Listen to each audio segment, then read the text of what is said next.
B. This was the most binge-worthy horror movie of 2015. But seriously, why did it take me so long to watch it? I've been thinking about this film ever since I finished it, and I really need to talk about it. Please watch it if you haven't already. It is definitely worth your time. True crime author Ellison Oswalt once wrote a book about serial killer John Wayne Gacy.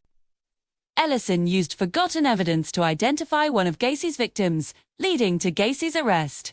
His book became a bestseller, and Ellison was a celebrity for a brief time. But with fame comes a curse.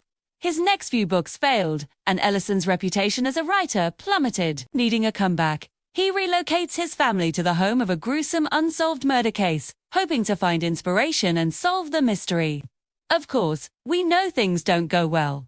Because this is a horror movie, the way the mystery is presented to us is incredibly clever.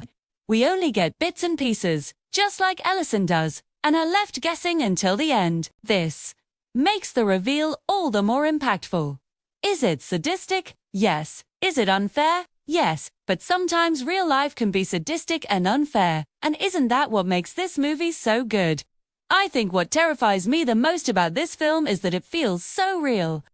I researched similar cases to the Stevenson murders, and it's scary how common these types of crimes are. What disturbed me even more was the ritualistic aspect of the killings. Ritualistic killings are based around symbols, objects or actions that have special meaning to the killer, and they make the crime even more personal and targeted toward the victim. Think of it this way. If someone breaks into your home and murders your family, you might assume that it's just a random crime motivated by things like robbery. But if that same person decorates your walls with symbols and personal items from your family, suddenly it becomes clear that they knew you and wanted to hurt you specifically. This type of attention is horrible. And it seems like every time you turn around, there's some sick individual waiting in the shadows to do just that. And knowing that is genuinely terrifying. And let's talk about that symbol. You may have noticed it already. It appears everywhere and foreshadows danger. When Ellison sees the symbol drawn by Ashley, he instantly knows that they are in grave danger. Why? Because he's done research and has knowledge about the symbol. But the audience doesn't have that luxury. Therefore, we rely on atmosphere and visuals to convey the danger. The tension builds until the identity of the symbol is revealed. And when it is, the payoff is great. The movie focuses on atmosphere and suspense rather than jump scares. It relies on psychological terror to make you feel dread and uneasiness. Overall, the movie masterfully uses sound, lighting and camera angles to create a constant sense of impending doom.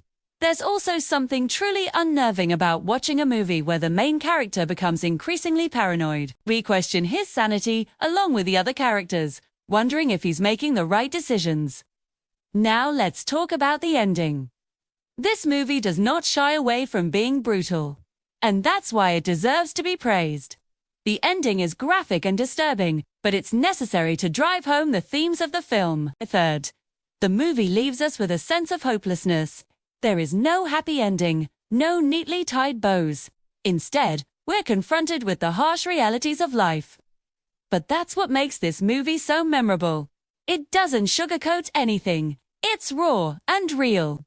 If you're looking for a movie that will stick with you long after you've watched it, then this movie is for you. Jets, don't blame me when you can't sleep at night. Thanks for watching.